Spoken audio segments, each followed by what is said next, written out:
ครับสวัสดีครับเพื่อนๆนานาท่านผู้ชมวันนี้มาดูว่าเรามีอะไรครับผมขี้ครับขี้เหล็กครับขี้เหล็กยับแกงใส่หนังแน่นอนครับผมนี่ครับท่านผู้ชมต้องมีเมนูแกงหนังแน่นอนครับแกงขี้ใส่หนังแก้วครับสวัสดีครับเพื่อนๆนานาท่านผู้ชมวันนี้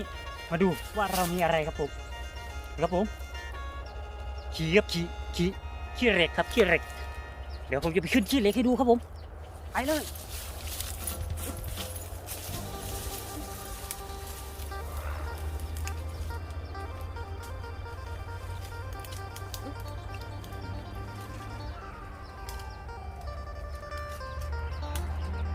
ครับเพื่อนๆนะ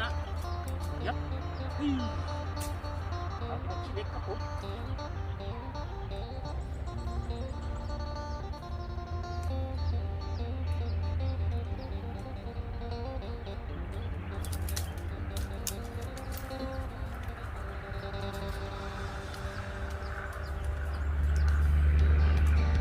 แกงใส่หนังแน่นอนครับผม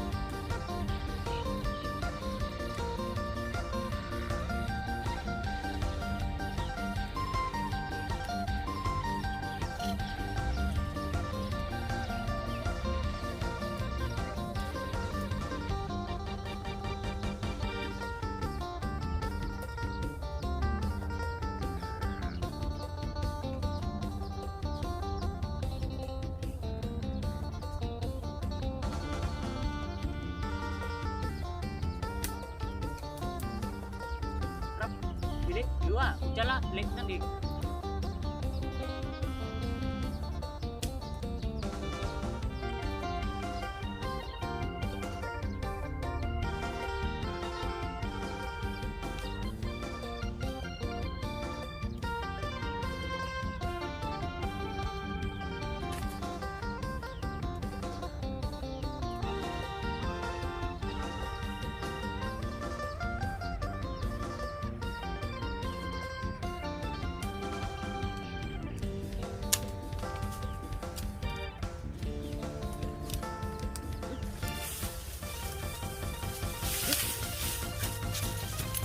นี่ครับท่านผู้ชม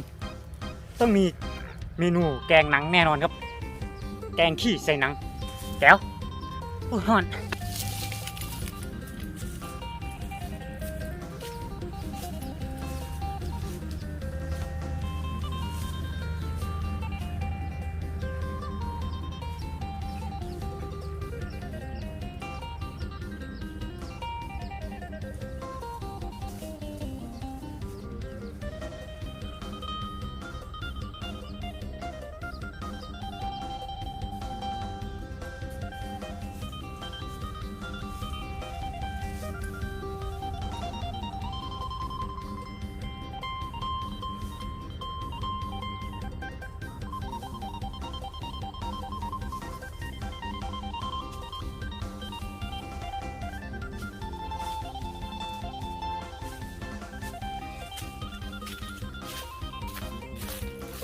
ครับเพื่อนๆนั่นนะ